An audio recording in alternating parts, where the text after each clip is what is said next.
In the stillness before dawn, when the veil between worlds is thinnest, a presence was felt, not thunder, not clothed in fire or gold, but in silence. His eyes were not made of light, they were wounds, ancient, bleeding eternity. He spoke without moving his lips, and the rocks trembled, not a whisper, but something older than sound, a shiver in the soul of the earth. Then will come the age of great forgetting, and those who see will be seen as mad. He appeared to a dying shepherd in the hills of Petra. They are not what we expect. There are traces of a final message given by an angel who no longer returns, who look up at the sky not with distraction. The silence is real, but so is the message that still lingers in the spaces between thought and breath. You are meant to hear it not with your ears, but with your spirit, but with ache, a warning, a promise. Their glory wounds the eyes, their presence demands silence, and some do not come to protect. This will be the last time I speak. After this, the silence will grow, and the world will no longer remember who I am.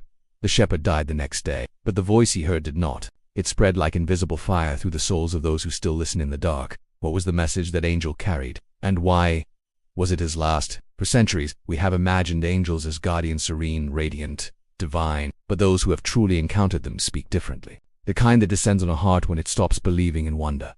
The silence of a world no longer listening. In the hidden texts of the Desert Fathers, in fragments buried beneath Vatican stone, he is known by no name now, only as the last one who spoke, and his message it was never written, only remembered. When the stars fall into fire, and men forget how to kneel, the voice of heaven will not cry out, it will withdraw. This message was not about the end. It was about the silence before the end. He spoke of a time when angels would no longer appear because the earth had chosen blindness, when signs would still be sent, but no one would see them, when voices would echo, but no one would pause to hear. We are entering that time, and yet there is still a remnant, a few scattered souls who feel it, who sense the vibration in their bones. You are not imagining it, because this message was never meant to be loud. It was meant to be final.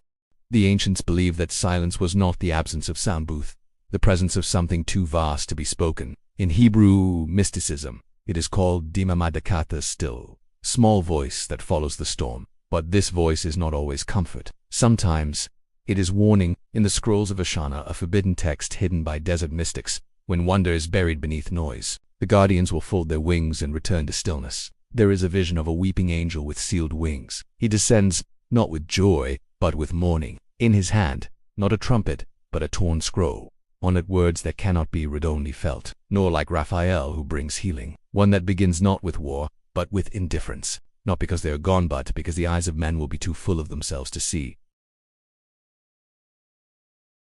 It was the end of perception. Not a trumpet blast, but a breath that retreats, waiting to be remembered. Spirits numb. His message returns not through thunder, but through dreams, symbols, unease, the fading of heaven's echo from human consciousness. But humanity no longer seeks the slow dimming of spiritual eyesight. The last message of the angel was never just a warning. It was a call to remember. He is of the order of watchers, those who record the fate of men. But unlike the fallen ones, he did not rebel. He withdrew. Not in anger, not of angels, but of... Have we replaced the eternal with the immediate, the sacred with the synthetic, in sorrow? It says, when mankind trades Ao for appetite, this angel is not like Michael who wages war, but forget the sacred name. They will hold power in their hands. There's a passage that resonates, but their hearts will be stone. He came to deliver one message, one final vibration into the heart of creation, not to warn of fire, but of forgetting, a slower apocalypse. We often wait for signs in the sky, for blood moons and earthquakes, but the angel spoke of a deeper sign, the death of reverence. They will build towers of thought. He said, this was not the end of the world. In a lost homily attributed to a monk called Simeon the Faint, in the last days, the angels will no longer be seen. Could this be the true exile? This is the beginning of the silence, when heaven no longer hides. The angel's message was not shouted, but withdrawn. And now, in our era of constant noise, screens glowing, minds racing, those who still feel are the keepers of this flame. The bridge between silence and speech, between the unseen and the forgotten. You are not left without signs, but you must become quiet enough to see them. Not history, not doctrine, but wonder. You may not have seen the angel, but you felt what he left behind. That unexplainable restlessness at night, the sense that something is missing, though you can't name it, the feeling that the world has become louder, faster, but emptier. This is how angels now speak. They no longer descend in flashes of glory or split seas with sound. Instead, they leave gaps in the soul, openings, holy absences. These silences are sacred wounds, echoes of what was once spoken in thunder and now returns as a whisper. In a world overrun by content, speed, opinions, and artificial light, The divine speaks through what is not said. Have you noticed how even beauty feels different now? How sunsets look tired? How voices sound rehearsed? How joy feels manufactured? This is not just cultural decay. It is a spiritual drought. The angel foresaw this age, not with terror, but with tears. In the writings of early Christian mystics like Isaac the Syrian, silence was not weakness, it was revelation. When the soul is silent, Isaac wrote, it begins to hear the voice that shaped the stars. But who is silent anymore? The world rewards noise. We measure success in visibility, value in virality, and truth in volume. But the angel's message defies this kingdom. He left no clear prophecy, no date, no visible sign. He left a fracture in the solar core that bypasses the ears and strikes the heart. You've seen it in your own life. Moments where you suddenly feel like a stranger in the world, where the people around you speak but say nothing, where you scroll, click, consume but grow emptier. That is not depression. It is the knock of eternity, the echo of the angel's silence, still moving across the earth like a forgotten wind. And in the book of Revelation, when the seventh seal is broken, what happens first? Silence in heaven, for half an hour, before the final trumpet, before the judgments, before the thunder comes the hush. This is the silence before awakening, before return. The angel's message was not a demand. It was an invitation to remember that we are more than machines of thought, that beneath our anxieties, distractions, and defenses, we are still creatures of wonder. But to receive this message, you must step into the silence, not the silence of absence, but of presence, not emptiness but attention.